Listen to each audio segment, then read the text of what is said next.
Today I'm going to be showing you how to replace your cabin air filter for your second generation Lexus IS250 or 350. Okay, so before I begin, I just want to talk about one little thing.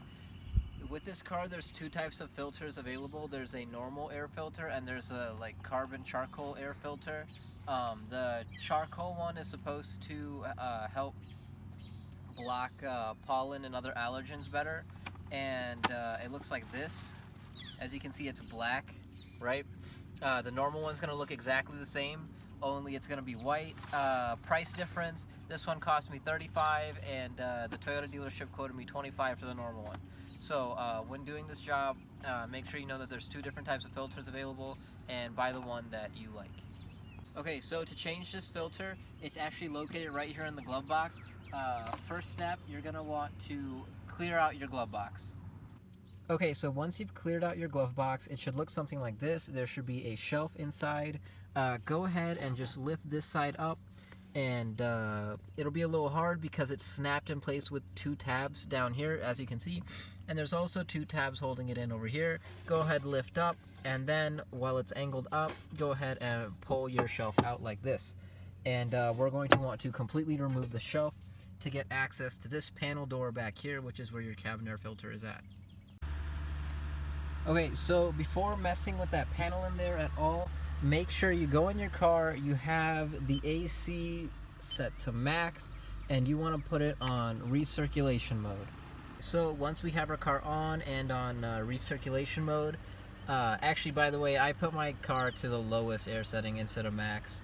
But so, yeah, so lowest air setting on recirculation, and then you're going to go in here and just pull this up and it'll come right off, and you can see our cabin air filter right inside. Okay guys, so I pushed in all the tabs. There's actually just two on the sides. The middle one doesn't really do anything, at least not for me.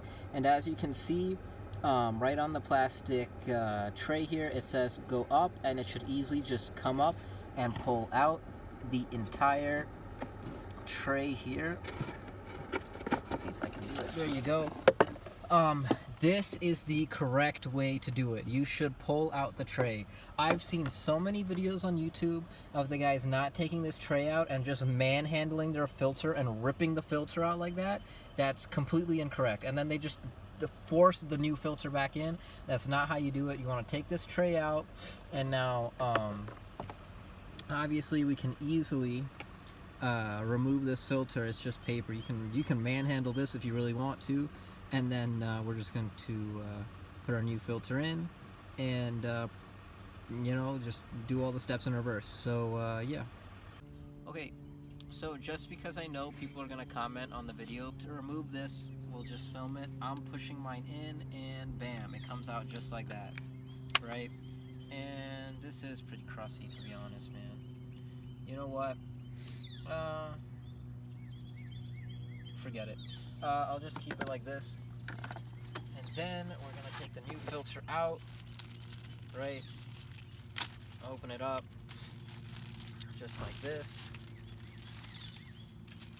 I'm pretty sure it doesn't matter which side goes in facing up, but we'll do it.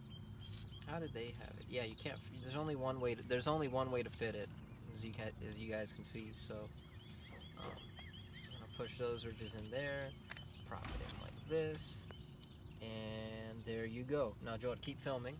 Okay, so our filter is in. So now what we're gonna do is open up our glove box, get down, make sure you can see it.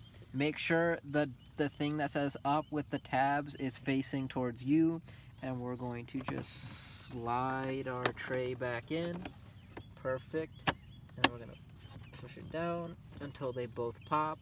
My left one is kind of broken, but there you go, nice and snug. Let's try to push it up, make sure both sides stay in. Yep, both sides are in place.